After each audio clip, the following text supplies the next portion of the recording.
Apakah lu punya temen yang selalu ketawa, ngelawak, dan kayak nggak pernah punya masalah?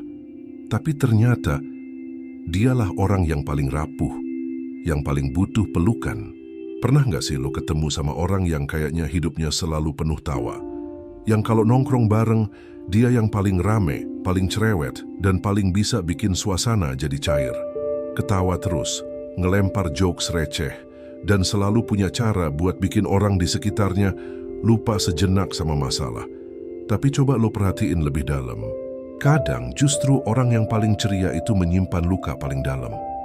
Dia mungkin jadi orang yang lo cari saat lo sedih, tapi nggak pernah lo tanyain balik, lo sendiri gimana kabarnya? Di balik semua tingkah konyol dan senyuman lebar itu, bisa jadi dia adalah orang yang paling butuh perhatian, paling butuh dipeluk, paling butuh ditanyain, lo capek nggak? Orang-orang kayak gitu tuh punya bakat luar biasa. Mereka tahu gimana caranya menyembunyikan perasaan. Mereka ahli dalam memasang topeng tawa, walau hatinya lagi penuh beban. Nggak semua orang bisa kayak gitu, dan jujur aja, itu bukan kemampuan yang lahir dari kebahagiaan, tapi dari kebiasaan. Kebiasaan nggak mau jadi beban buat orang lain. Kebiasaan nahan tangis, karena takut dianggap lemah. Kebiasaan untuk selalu on biar nggak ada yang curiga kalau mereka sedang patah. Ironisnya, karena mereka selalu terlihat ceria, orang-orang di sekitarnya justru mikir, dia mah kuat, ngapain ditanyain? Padahal bisa jadi dia justru menunggu banget ada satu orang aja yang mau nanya dengan tulus, gimana kabar lo hari ini? Masalahnya kita sering banget menilai seseorang dari apa yang kita lihat. Kalau dia ketawa, ya berarti dia bahagia. Kalau dia ceria, berarti hidupnya nggak ada masalah. Padahal, kenyataannya bisa jauh dari itu. Banyak banget orang yang menjadikan tawa sebagai bentuk pertahanan.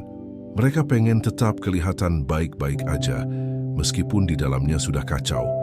Dan karena mereka terlalu sering terlihat kuat dan ceria, kita justru lupa ngasih mereka ruang buat jadi rapuh. Kita bahkan lupa untuk sekadar nanyain, lo nggak apa-apa? Kita terlalu percaya sama topeng yang mereka pakai, tanpa sadar bahwa topeng itu bisa aja retak kapanpun. Coba bayangin deh, capeknya jadi orang yang harus terus-terusan tampil bahagia. Padahal mungkin di rumah, dia lagi berantakan. Di pikirannya penuh kekhawatiran, hatinya hampa. Tapi karena udah terlalu terbiasa jadi penghibur buat orang lain, dia jadi nggak punya pilihan selain terus bersandiwara. Buka mata pagi hari langsung pasang senyum. Ketemu teman langsung bercanda. Padahal dalam hati dia pengen banget bisa bilang, aku lelah, tapi dia tahu. Begitu dia jujur, banyak orang mungkin akan kaget atau malah nggak percaya. Karena selama ini dia selalu jadi si kuat. Maka dia simpan aja semua luka itu sendiri.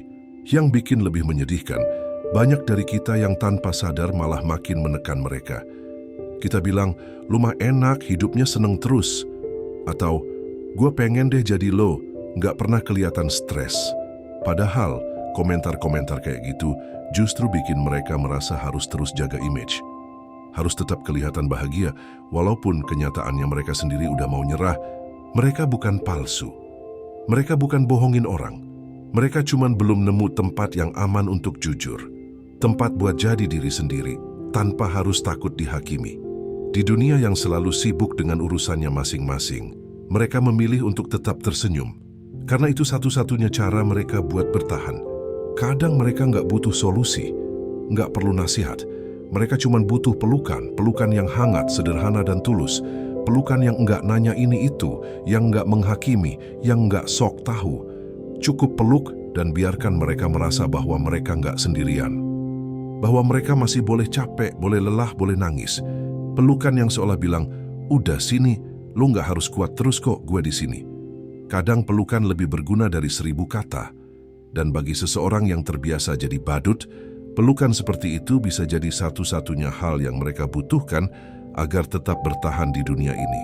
Kalau lu punya teman yang selalu ceria, coba deh. Lain kali pas lagi ketemu dia, jangan langsung ikut ketawa. Lihat matanya, tanya kabarnya. Peluk dia kalau lu merasa ada yang beda. Karena bisa jadi dia lagi dalam masa tergelap hidupnya, tapi terlalu pandai menyembunyikan itu. Jangan tunggu sampai semuanya telat. Kadang kita baru sadar seseorang butuh pelukan, justru saat dia udah nggak ada. Jadi daripada nyesel di akhir, mending sekarang mulai lebih peka. Tunjukin perhatian kecil. Karena bagi mereka, perhatian sekecil apapun itu bisa jadi sangat berarti. Dan kalau lo yang lagi nonton ini adalah orang yang selalu ceria di depan orang lain, gue cuma mau bilang satu hal. Terima kasih. Terima kasih udah kuat selama ini. Terima kasih udah berusaha jadi penghibur buat orang lain, meskipun lo sendiri sering nggak tahu siapa yang akan hibur lo balik. Tapi gue juga pengen bilang, lo nggak harus terus begitu. Lo juga punya hak untuk istirahat. Lo juga boleh jujur soal rasa lelah lo.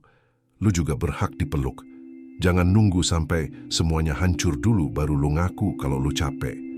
Lo juga berhak dimengerti, sama seperti lo berusaha ngerti orang lain. Kadang kita terlalu sibuk membahagiakan orang lain, sampai lupa caranya bahagiain diri sendiri. Kita jadi takut ngecewain orang kalau tiba-tiba kita nggak lucu lagi. Takut dianggap berubah kalau tiba-tiba kita diem. Tapi itu semua manusiawi. Kita bukan mesin penghibur. Kita bukan robot yang harus selalu senyum. Kita boleh kok ngerasa sedih, marah, kesepian. Cademapam, gak apa-apa kalau hari ini lo gak bisa jadi si ceria. Gak apa-apa kalau hari ini lo cuma mau diem dan dengerin lagu sedih. Yang penting, jangan terus dipendam sendiri. Carilah pelukan. Cari seseorang yang mau dengerin.